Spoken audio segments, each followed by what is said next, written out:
Abdulloh Husanov 9 yoshda Toshkent shahridan maktabda a'lo baholarga o'qiydi. Sport bilan muntazam shug'ullanadi.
Abdullajon, mana bu ijroingiz menga ma'qul bo'ldi.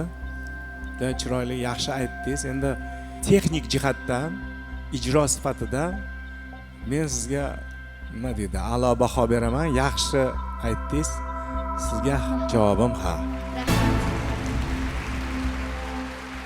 Bugungi ijroingiz meni qoniqtirmadi.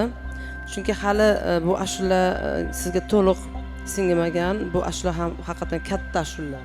Shuning uchun sizga yo'q deb javob beraman.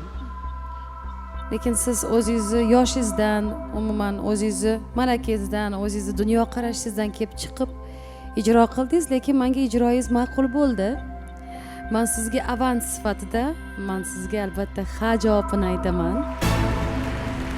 Bugun tiniq, yaxshi aytib berganingiz, odamlarga chehrangizni, bizga shu ozgina bo'lsa ham quvonch berganingizni inobatga olib, sizga ha javobini aytaman.